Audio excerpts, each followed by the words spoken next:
ஜூலை 1 முதல் நீங்கள் petrol diesel car வச்சுருக்கீங்க, ஈவன் ஒரு 2015 மாடல் கார் வச்சுருந்தீங்கன்னா கூட உங்கள் வாகனத்துக்கு பெட்ரோலோ டீசலோ நிரப்பப்பட மாட்டாது.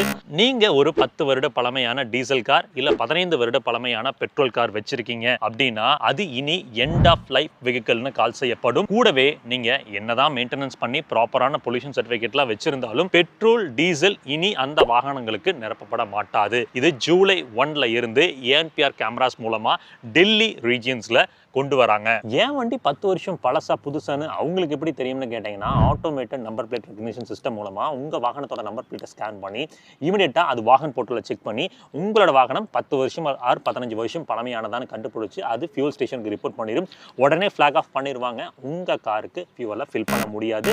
கூடவே வந்து ஃப்ளைங் ஸ்குவாடுக்கு ரிப்போர்ட் செய்யப்பட்டு உங்க வாகனத்தை ஸ்கிராப்பேஜ்க்கு எடுத்துட்டு போறதுக்கான சந்தர்ப்பமும் ஜாஸ்தி. இதுதான் ஒருவேளை பெட்ரோல் டீசல் வாகனங்களோட அழிவின் துவக்கமா அப்படின்னு எனக்கு தெரியல. ஜூலை 1ல இருந்து டெல்லியில ஃபுல் என்ஃபோர்ஸ்மெண்ட்டோட ஸ்டார்ட் பண்றாங்க. நவம்பர் 1ல நொய்டா, குருகிராம், காசியாபாத், ஃபரிதாபாத், சோனிபாத் அப்படின்னு அது கூட மற்ற நகரங்கள் ஜாயின் பண்ணிக்க போகுது. ஏப்ரல் 1, 2026ல ஃபுல் என்சிஆரும் இதோட கண்ட்ரோல்குள்ள கொண்டு வர போறாங்க. ஸோ டெல்லியில் நடக்கிற விஷயத்த இங்க எடுத்துட்டு வந்து ஏன் சொல்லணும் அப்படின்னு கேட்டீங்கன்னா, டெல்லிக்கு அடுத்து பல மெட்ரோபாலிட்டன் ரீஜன்ஸ்ல இதை எடுத்து வரதா இருக்காங்க. கூடவே இதை ஏன் கவர்மெண்ட் செய்யறாங்கன்னு கேட்டீங்கன்னா, ஒரு பக்கம் இந்த எமிஷன் கண்ட்ரோல்லாம் இருந்தாலும் இன்னொரு பக்கம் அவங்க மற்ற நாட்டுக்கிட்ட டிபெண்டன்சியை குறைக்கணும் அப்படின்னு நினைக்கிறாங்க இந்த க்ரூட் ஆயிலுக்காக.